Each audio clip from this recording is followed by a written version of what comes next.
Shalom, Yasharala. It's your brother Dawada from GMS St. Petersburg, Florida, coming back at you with this here truth again. First and foremost, I want to give all praise unto Yahweh, Bahashem, Yahweh Shah, Bahashem, Rakak Wadash. Double honors to the apostles and the elders of Great Millstone that taught us this truth and that rule well.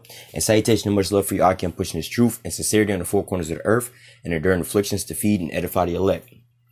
So I want to jump into this quick little lesson. I came across this here video, as we enter into the year of the Karagma, things are getting way more and more clear, I mean, just over at hell, just literally, just the last couple of videos I've been watching, randomly, none of them titled The Market of the Beast or anything like that. But these videos, you know what I'm saying, happen to have things that's important to this time frame that we in now. All right. So since, hey, this is the year of the Karagma, we're going to hit on this on all angles. That's just the spirit, how the spirit has it right now. All right. So in this video, I wanted to get into basically this here cashless society. All right. And I wanted to take a look at some of the things that that's being prepared today in the world that we see today. All right. So I'm gonna go ahead and grab the scriptures here in Revelation 13 and 15, 16.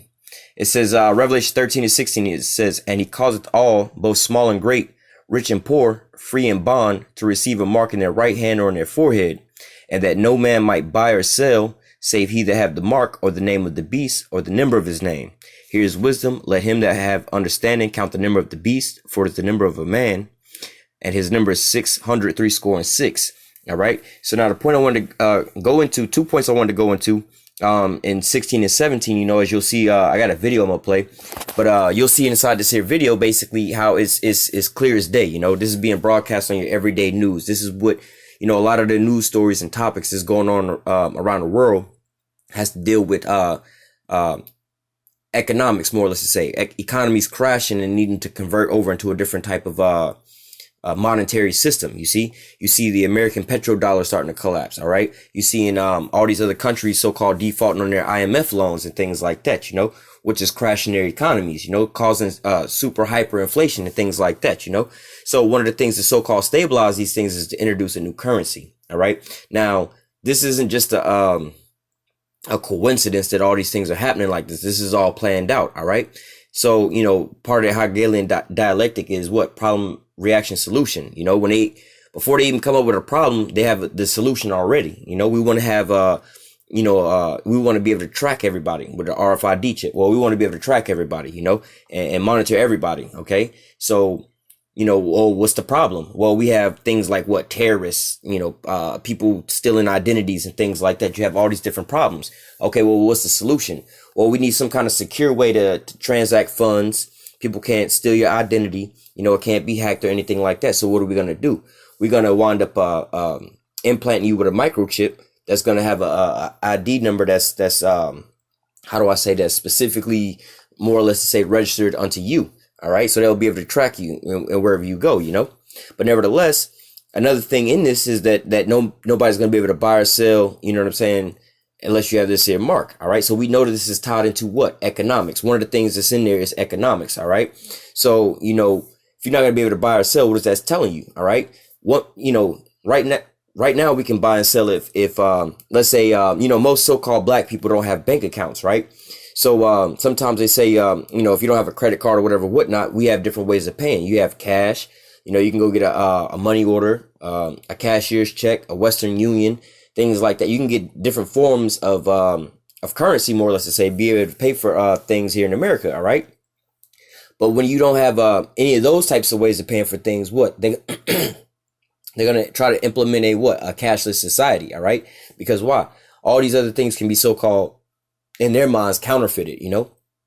People make counterfeit money. People and that's all bullshit anyway, because when they counterfeit money, it's called, injecting money into the into the economy, but they doing the same thing everybody else is doing. They got a big ass printer. The only difference is they got a bigger printer than you, and they printing out more money than what you printing out. But nevertheless, they have a way of people saying, oh, you can counterfeit this money, or you can be buying and selling on this so-called black market. All right. To where, the so-called government or, the powers that be, they can't tax on that. They can't touch on that, So just for instance, like everything that you buy now, right? For the most part, you have to pay taxes on everything that you buy, right? But when it comes to like, illegal things, whether it be drugs, bootleg DVDs and stuff like that. Like, I remember, this was years back before, all this big streaming and stuff came out. You can make a lot of money on bootlegging DVDs, but guess what? The so-called white man, those are also ticket sales, more or less to say, like in the movies, just like your music. But the so-called white man ain't taxing that, and he can't monitor all those different things, And there's a way that, you might be able to come up, He wants to be able to monitor and control you with all these different things, all right? But nevertheless, if they take away the cash, all right, like the scripture say, roughly paraphrasing is like, money or cash is like it's like a tool, more or less to say, it can help you out in certain ways, but not to say that, we supposed to be sitting here worshiping money. No, that's not the scenario, but yet and still it could be a tool for something, you can use it for, how do I say, not to say the betterment of your life, but obviously, i.e., you need lights on in your house, right? You need electricity inside your house and stuff like that. Well, you need money for all of those things, all right? But nevertheless, the so-called white man can control all your actions by this, by the system he's created to this thing now, all right? So one of the things he's going to be able to do to create all these things, because now you need what? A transaction for damn near any and every service that you do, all right? But what? He wanted to be able to track all these transactions by taking away the so-called currency, because your dollar bills don't have no name on there that's saying, this came from me and this is going to you. All right. But when they have like your debit card, you use your debit card. All right. So-and-so used their debit card at this store at this time and they bought these items. We can pull it up at any point in time. All right. But how much more if somebody can take and steal your debit card? I remember one time I had my debit card stolen or my account stolen. My card never left my wallet. Nobody ever had my wallet or anything like that. And, I never used the gas pumps to swipe with my card or anything like that, And I remember, one morning I got up and checked my bank account and I noticed that there was like a gas charge. All right. And it was in a place that I don't normally visit. You know what I'm saying? I hadn't been there. So I was like, okay, well, I wouldn't have used this gas station way out here. This is like an hour and a half away from where I'm at. I wouldn't have done that, and plus I didn't go to that store. But however, because it was a digital transaction, I was able to track where it was used, what time it was used, and what it was used for. All right. But nevertheless, this is the system that they're trying to get in place so they can be able to track you with all these things. All right. So I'm going to read this one more time. I'm going to play this quick video. It says, and he calls it all, both small and great, rich and poor, free and bond, to receive a mark in their right hand or in their forehead, that no man might buy or sell, save he that have the mark or the name of the beast or the number of his name. That's the point I really want to get into, this buying and selling, this so-called trade. All right.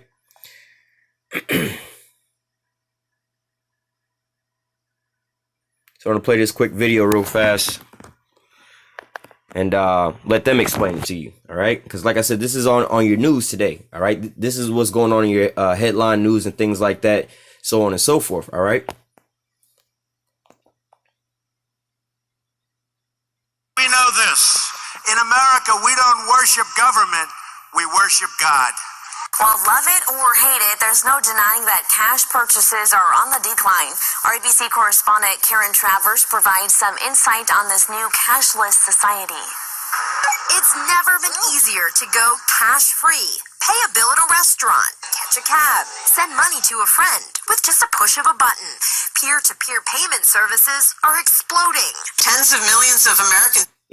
That's almost a damn lie. It's not necessarily that these so-called transactions are going up, because when you think about it, really, Jake really don't use banks and things like that. You know what I'm saying? So they're already accustomed to using, the hardcore, hard cash type method. They carry around cash a lot and they use a lot of cash, and it's documented that really Jake is spending way more money here in America than so-called white people. White people don't spend that kind of money. They invest their money. They're not spending their money, injecting it into the economy. All right. So, and at the same time, the so-called white man has been using other methods than cash for the longest time. All right. When checks came out, homeboy was writing checks all the damn time. All right. If you can remember when you was a little kid or whatnot in the grocery store, 9 times out of 10, the so-called old ass white lady in front of you in the line was sitting there writing in her checkbook, writing out a check, Then the debit cards and the credit cards came out. I remember them saying, I got a Visa card. I got this and that. I got a MasterCard and whatnot. They put everything on their cards. At the same time, throughout the whole credit card experience and all that, you know what I'm saying? The majority of Edomites was using that, and the majority of Jake was still using cash. Even to this day, a lot of Jake still don't have the credit cards and use banks and debit cards like that still to this day. All right. How much more with this newer technology? All right. A lot of this tap to pay, Samsung Pay, Apple Pay, Square Pay, all these different things. A lot of Edomites are really using these things. All right. Jake don't really have, you know what I'm saying, ways and uses of doing these things. All right. I.e. take just, you know, walk in Jake's shoes for a day. All right. Most Jake live in the hood with a lot of hood stuff going on around them. All right. So, and a lot of the transactions that they make, and when they go over to the local corner Citgo or whatever, whatnot, to buy them a soda, a Black and Mild, and a white t-shirt, you see them saying they're not using no debit card for that. They got cash in their pocket for that. All right. And a lot of the transactions they're using cash with. So you just see them saying, for the most part, this is still at the same rate. You know, you have basically Jake using cash still, and then you have these Edomites and stuff using these other forms of payment and stuff like that. All right. But at the same time, they really don't spend that kind of money like that. All right. They don't really shop as much as Jake. All right. You could take an Edomite and a Jake, and you know what I'm saying, send them out for the same amount of time to the same location. I guarantee you, you know, if just take it like this: Jake versus Esau. All right, 9 times out of 10, when Esau get up and go to work, he go to work and come straight back home. You know, a lot of you know, depending on what type of job they have, they're Edomites in lawn service. Of course, they're going to go to the store. But, you know, Jake, you know, let's say they both work in the office building. 9 times out of 10, you know, they could both be neighbors, work at the same building. 9 times out of 10, Jake is going to make a stop either on the way to work and on the way after work. All right. And 9 times out of 10, he going to pay cash. All right. Use them every year, and it's growing very fast. Ask anyone for change for $20, and many times you won't get it. That's because a lot of people don't carry cash anymore, and they're not grabbing credit cards either. Instead, they're using their smartphones. 13 News Now reporter Erin E. LeBeau takes a look at the trend that could lead to the dying dollar. Again, they trying to make it seem like everything's switching over. But again, like I said, a lot of Jake don't have bank accounts like that. You see what I'm saying? They don't carry, they don't have that kind of money to put into the bank. As soon as they get their paycheck, they got to, you know, allocate it to where it's got to go to. You know what I'm saying? They don't really have money to put in the bank, let it sit there. You know what I'm saying? Jake normally don't have $500 to sit in the bank for 5 or 6 months. You see what I'm saying? If Jake got $500 in the bank this week, by next week, that same $500 is not going to be there. All right. So, and for you to be able to use all these, electronic payments, you need some kind of account to be able to, you know, you can't just put $100 into your smartphone, case and now it's in your account. You need some kind of digital account in order for you to have that. All right. What's in your wallet? Just my debit card and my ID. I have nothing in there. I carry very little information. Credit card and cash? It's a question I pose to people on the streets of downtown Norfolk. I found that very few people actually say cash. People are relying more and more on paying for things mobily with their smartphones. But I trust your Apple Pay. It was crazy as hell. Like I said, you go to the hood, you go to Jake. I was watching, some shit last night. It was like, some shit on Cops, right? They had this dude, it wasn't Cops, it was a snippet from Cops, but they had this Jake, right? This Hispanic Jake get pulled over. You know, they had you know, I guess they had called the cops on the dude, and he was like, oh, they got this Hispanic dude with this little hat on. They knew who he was, so on and so forth, you know? You know, just what we would think of, what so-called Edomites would think of as just some old junkie riding a bike, some homeless dude just riding a bike through the hood or whatever, whatnot, you know? But Jake, we see, you know, we know how to pick out certain things, you know? Yeah, homeboy might got a wife beat on, but look, homeboy got all this jewelry on, so on and so forth. You know what I'm saying? We know he ain't just no regular degler. He not just riding around here like that by himself. Come to find out, you know, they said homeboy was selling drugs. Homeboy said he had about $1,000. They put out his money. He had about $1,000 in cash on him. You see what I'm saying? A regular Jake that you would think is like a bum or a junkie riding around a bike in the hood in the dark with a wife beater on. You know what I'm saying? He carrying around $1,000 in cash on him. All right. But how many Edomites do you see carrying around at least $500 cash on them? It's very few. You see what I'm saying? But a lot of Jake is still carrying around this here cash. Because I've used it before. Apple Pay, Venmo, and Google Wallet to name a few. All are mobile payment apps that allow you to pay for things by flashing your phone. I honestly didn't trust it at first, but it's proven itself to be a reliable source to pay with. So I think in the future it might even make debit cards obsolete. According to That shit's crazy. Just imagine if your damn internet go off on your phone. Let's say, you know, hypothetically you can't pay your phone bill, or you forget to pay your phone bill on time, and all your accounts and everything is on your phone. All right. And in order to use all these things, you need internet service. So now you can't pay your bill. All right. Because all your account information is on your phone. You don't have the internet access to pay your phone. You know, I'm just giving a small slight scenario, you know, or i.e. what happens if the internet goes down all over the place and you can't make transactions like that because now all your money's stuck. All right. At least if you have hardcore cash on you at any point in time, yeah, you got to worry about, you got the same dangers. You got to worry about somebody, you know what I'm saying? Like the Jake I was mentioning, somebody could have pickpocketed him and took his money, right? Same thing with somebody can hack into your account and take all your money. You see what I'm saying? Same thing. Or you can get blocked out of your account, you know? A lot of the times, hell, I know with my bank account, right? I can't go to the ATM machine and withdraw more than $300 from my ATM machine. All right. Now, even if I go to one ATM machine here, you know, at this bank on, you know, let's say, First Street, right? I go to the bank on First Street, withdraw $300, right? Now I go to the bank on Fifth Street, right? And try to withdraw, let's say $10. They'll say I've reached my limit, even though I use two different ATMs. Now, let's say I'm banking at, Bank of America, right? And I decide, you know, I hit this limit, you know, and then, now I don't bank at Bank of America, but nevertheless, at the bank that I do bank at, I know this is the case there, but nevertheless, I go to a different bank, you know, I hit this limit and I go to another bank. Let's say if like I'm at, Bank of America and I go to, SunTrust Bank or whatever, right? And, I try to use their ATM and pay a fee for it, you know, they'll still tell me I've reached my limit, even though I'm banking or I'm using a different bank than which I bank at. Why? Because it's all into the same system. All right. They're stopping you from getting your funds out of your account. You know, I remember a couple of years back when I went to, buy a car, you know, I went to, buy a car, put a down payment. I think it was like $2,000. Right.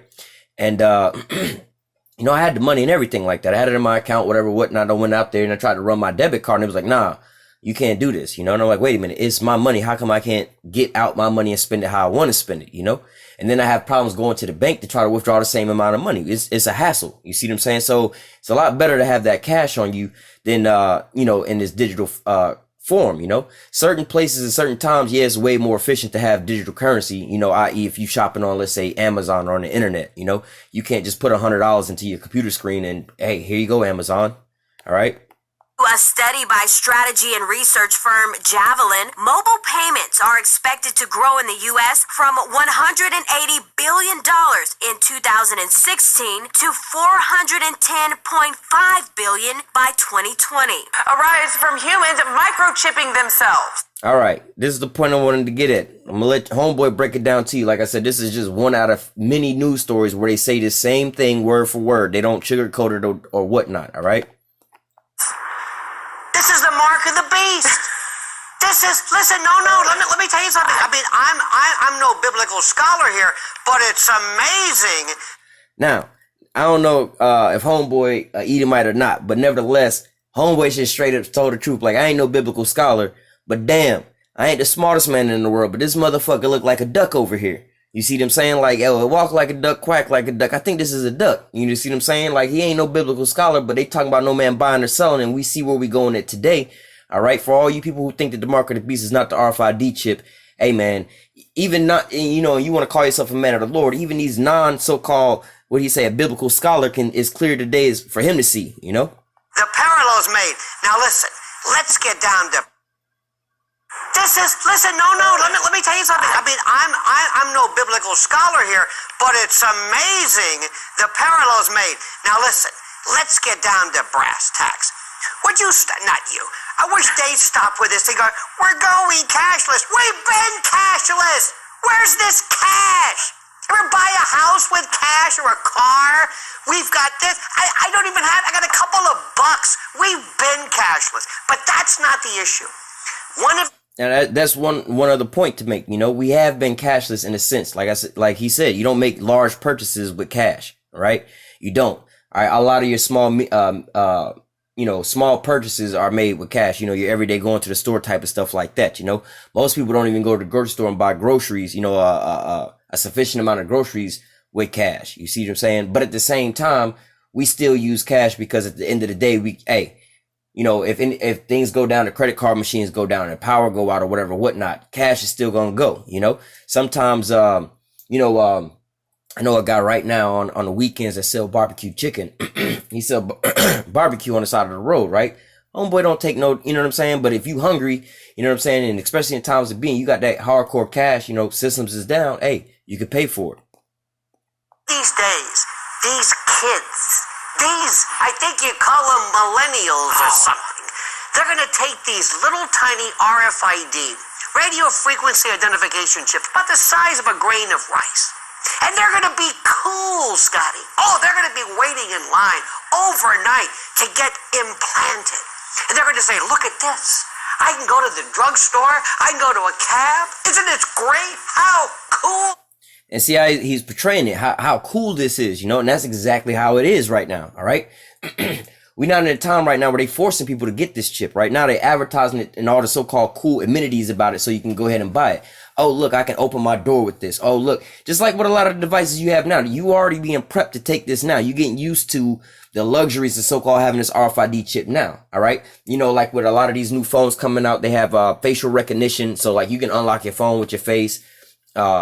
Shit, a lot of the apps are going that way too with the fingerprint, fingerprint deal, you know, collecting your biometrics and things like that. So people are using, getting used to the ease of these things, you know, like, on my banking app, right?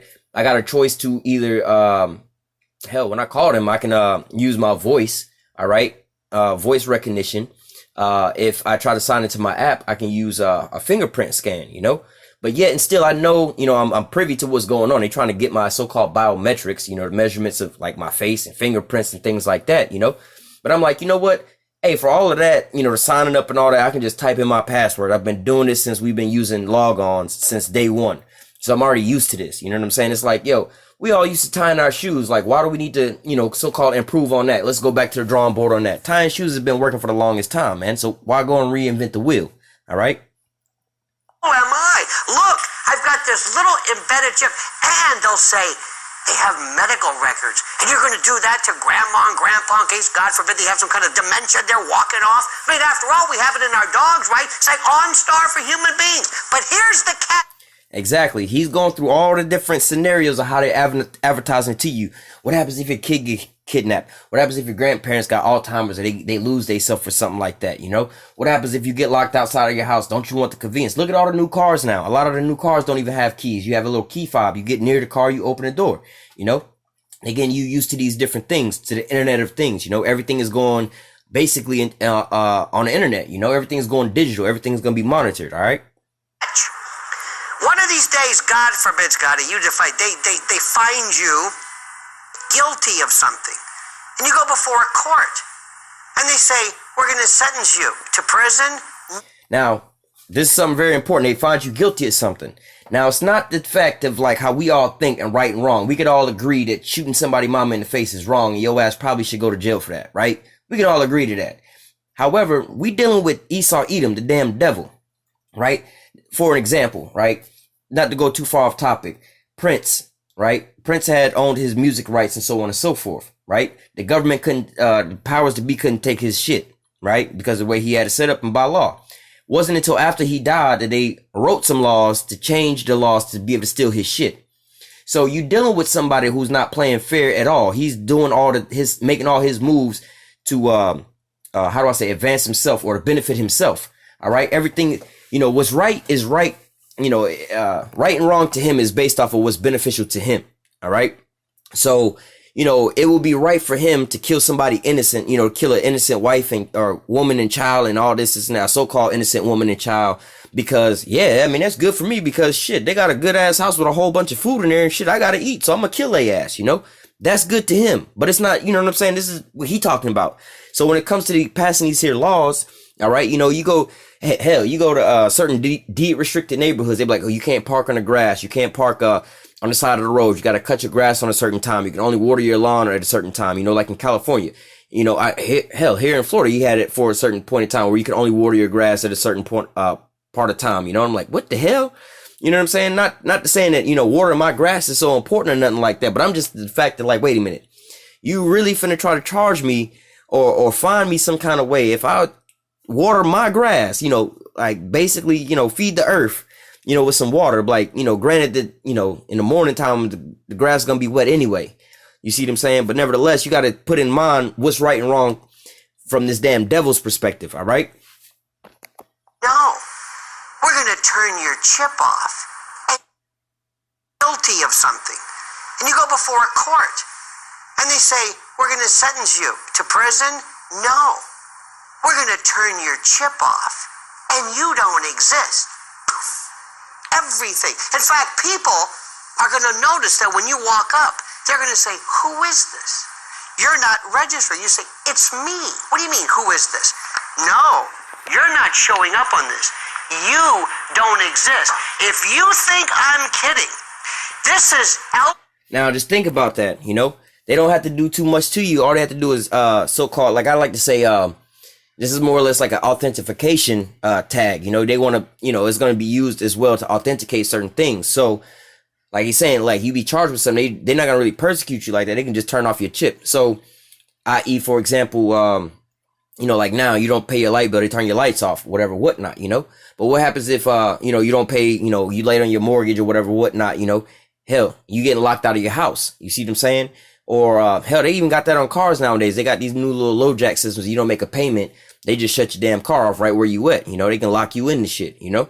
But nevertheless, what happens if, you know, we're the Internet of Things, you got a smart refrigerator, you know, and you can't access your refrigerator. You can't open up your refrigerator. You can't turn on the water faucet to, you know, get some water, take a bath, or cook some food. You can't turn the stove on, you know, because you did certain things, you know. They just cut you out of society just for the minute of the Lord, you know, the things that you doing. You know, what happens if we know that you're not gonna get this chip, but nevertheless, what, you know, we live in this type of society.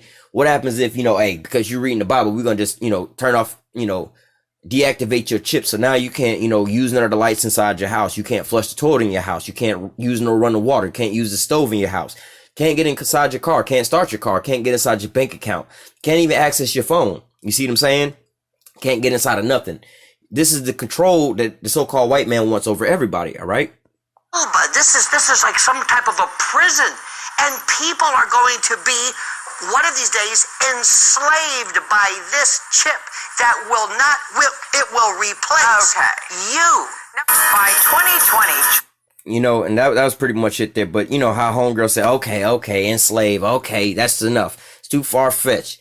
Hey, man, that's why this is only for the elect, man. This is only going out for the elect, because everybody else is going to get this damn chip, save the elect. All right, it's clear as day. We out here screaming it to the top of our lungs that the RFID chip is the mark of the beast. You know, here at Great Millstone, we've been saying that from the jump street. All right, but nevertheless, you know, you're starting to see even now the news is saying that. All right, the mainstream media news. Hell, we can go back to some of the truthers on YouTube. A lot of them were saying it as well too. But now you have the mainstream media news saying this. All right, it's in newspaper articles. It's on all kind of things like that, telling you that, hey man, this is cashless society that's coming. You know what I'm saying? It's gonna be predicated on this RFID chip, which is the mark of the beast.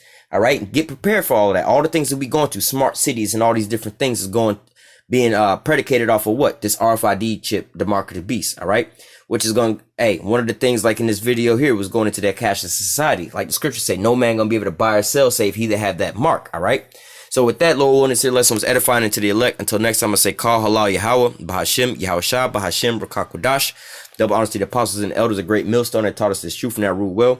And salutation and much love for you, Aki, pushing this truth and sincerity on the four corners of the earth and enduring afflictions to feed and edify the elect. Also, a little side note, if, you know, the creator of this here video, Pedro V, you know, if you happen to see this, you know, more than likely you an Israelite. You know, I've seen a couple pictures of your face. You know, you look like you are one of the Hispanic tribes, you know. But nevertheless, I also see that you watch, you know, the Great Millstone videos, and you know what I'm saying, you put up videos like this, which is edifying as well too. All right. So shalom to you as well. Till next time, I say, stay strong. Shalom.